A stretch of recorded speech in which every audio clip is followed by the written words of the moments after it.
tell you this, if you are a turd, recognize it and fix it. That's the thing about it, call yourself out.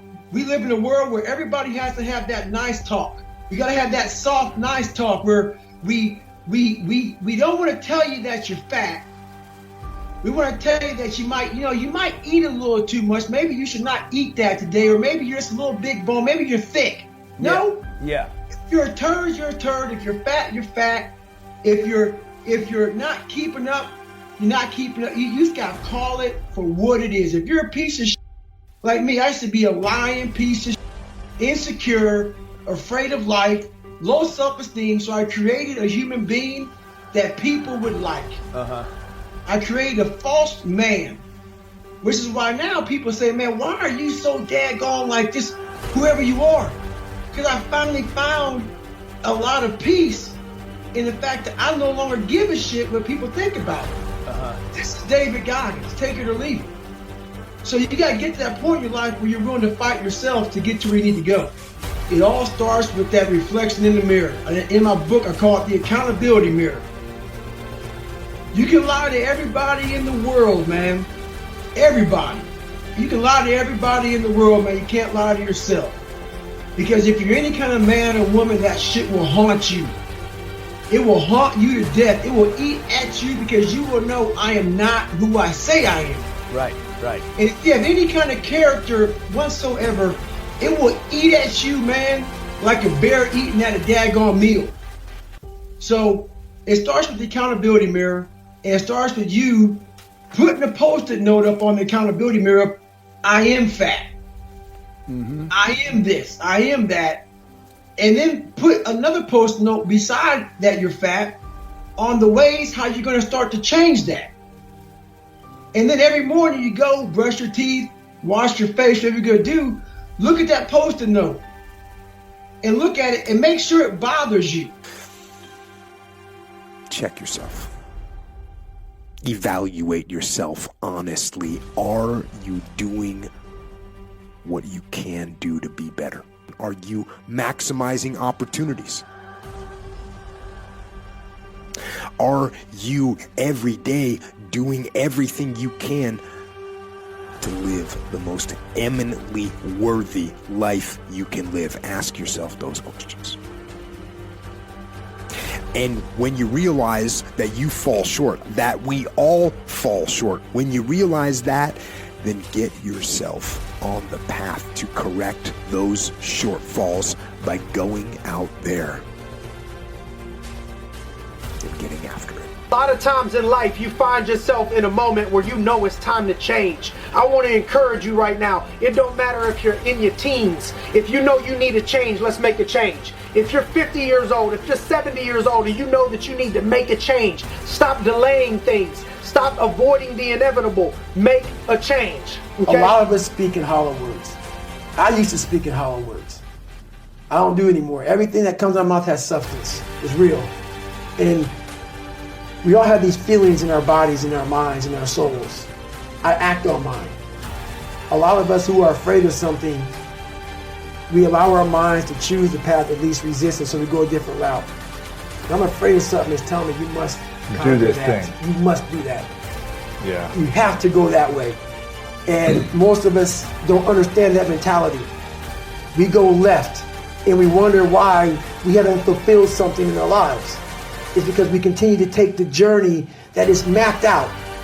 And how I look at it is I talk in life like a lot of us in life want to take the 4-lane highway that has road maps and all this other stuff on it, man. It tells you where to go, gas stations. The next 10 miles up, you're going to see a McDonald's or Cracker Barrel. Yeah. It's the easy route. Very few of us want to go to the right side. When I was in 6th grade, I stuttered real bad, severely bad. 5th, 6th grade, 4th grade, horrible. Like my hair would fall out, white splotches over my skin. Horrible anxiety. So me talking about myself as much as I am on stage, on podcast, I'm still overcoming. You're still battling because it's comfortable for me to say, I'm off of social media. They don't talk to me. I'm good. Go back to being my hermit. This is very uncomfortable. So I'm constantly coming outside my comfort zones and doing this stuff now, sharing my story with people. as much as I can. I'm here to help you. If you're coming in to work with a guy like me, who knows that you have to have thick skin to get better, you have to call yourself out. If you're fat and you're fucked up, I want to hear that. Once we achieve something, we celebrate for a long years fucking time. And we wonder, why don't I have drive anymore? Where's it all at?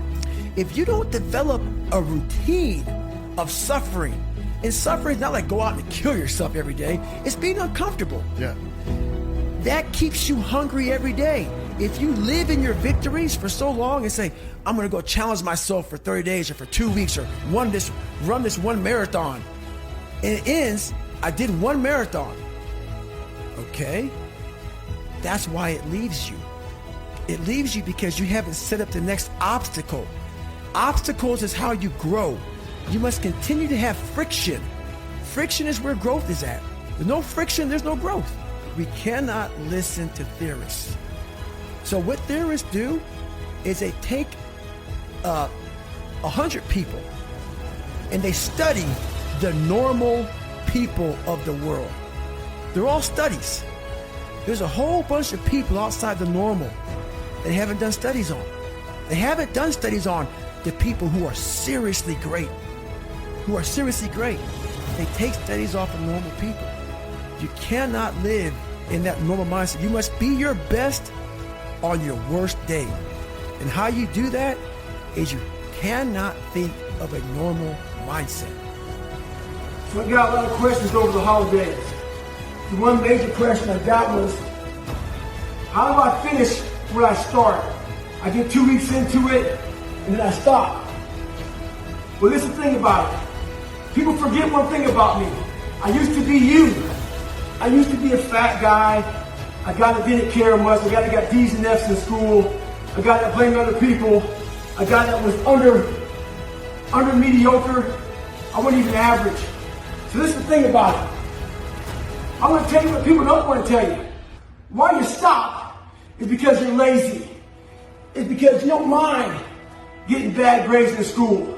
It doesn't bother you enough to be mediocre, to be average, to sit around and watch people do great things. You don't mind it. So there's your answer. Your answer is you don't care enough about yourself, so you don't stay in the fight. Stay hard. The biggest thing out there is this is a great time to work on yourself. Where everybody in this whole fucking US is in chaos, and motherfuckers are lost and struggling to find where they belong. This is a good time for people to find out who the fuck they are, and then all the fucking crazy ass people just go do crazy ass shit, and you focus on you being the best you possible. The biggest inspiration for everybody should be yourself. You should be your biggest inspiration. And so to do that, you gotta work your fucking ass off. So your biggest inspiration should be yourself. So you don't kiss my ass, don't kiss anybody's fucking ass.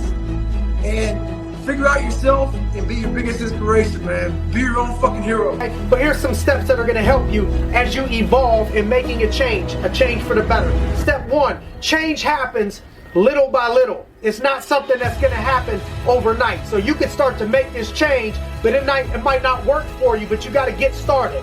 You got to get started. I heard a wise man say one time that you don't have to be great to get started, but you got to get started in order to be great. Okay, the second thing is exposure, because a lot of times you think that the way you're living is the only way because you haven't been exposed to anything else. So I want you to try to expose yourself to greatness, expose your mind to greatness, expose your children to greatness.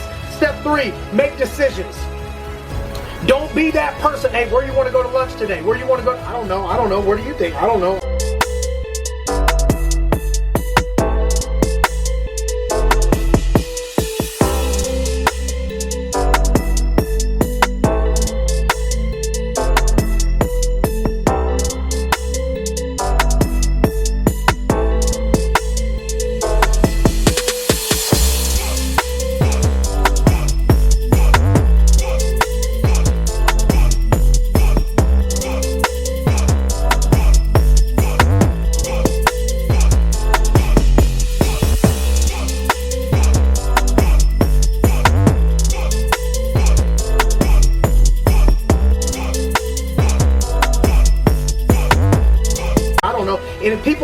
in life is that they know something needs to happen, but they can't make a decision. They don't make any decisions. They just keep rehearsing options. I need you to make a choice, make a decision, and keep on with your transformation. Number 4 is transformation. Transformation. You're going to start to transform. You're going to start to get better, but it starts in your mind and it starts in your belief. You have to believe that greatness is for you. You have to start with your mindset. Don't lose the mental battle. Let your mind transform. The next step and the last step is going to be building. You got to build. You got to make the invisible, things that you can't see, make the invisible become visible.